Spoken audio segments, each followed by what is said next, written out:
मर्द प्रधान समाज में बेटियों की उतनी ही इज्जत होनी चाहिए जितनी आदमियों की होती है।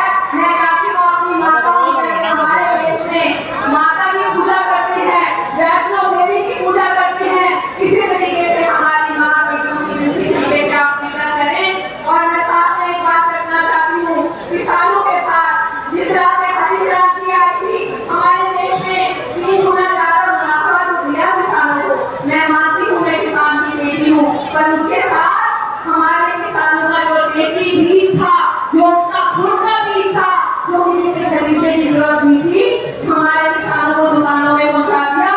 वो जो हाइब्रिड बीज आया, मैं मानती हूँ कि उसने हमें दुनिया में रखी थी, उसने पैसे दिए, पर उसके साथ कितनी सारी बीमारियां भी वो साथ में हमारे खेतों में लेके आया। कितनी सुंदी की बात होती है, कितने कितने मच्छर की बात होती है, वो किसको भुगतना पड़ता है? हमारे किसानों को भुगतना पड़ता है।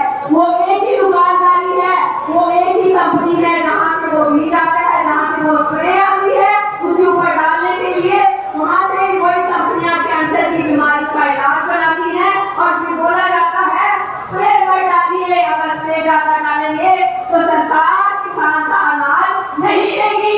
तो किसान क्या करे? पहले किसान की नीतियां ये डिसाइड करते हैं, मिनिस्टर सारे बैठ के बड़े बड़े कॉर्पोरेट कंपनियों के साथ बिजनेस की डील करते हैं और बाद में किसान के अनाज को ठुकरा देते हैं। मैं ये कहना चाहूंगी, किसानों को अपना फैसला खुद करना चाहिए, अपने देसी बीज को अपने पास संभाल के रखना चाहिए। फिर ये कहते हैं कुदरती फार्मिंग आनी चाहिए, ऑर्गेनिक फार्मिंग आनी चाहिए। कैंसर जैसी बीमारियां आपके घर में आ गई, ऐसे खेत है पंजाब हरियाणा में जिसकी जमीन को भी कैंसर हो गया। किसके कारण हो गया? ये जो कंपनियां स्प्रे बनाती हैं, ये जो कंपनियां राउंडअप जैसी स्प्रे बनाती हैं, वो आपके घास की जड़ों को भी खत्म कर देता है।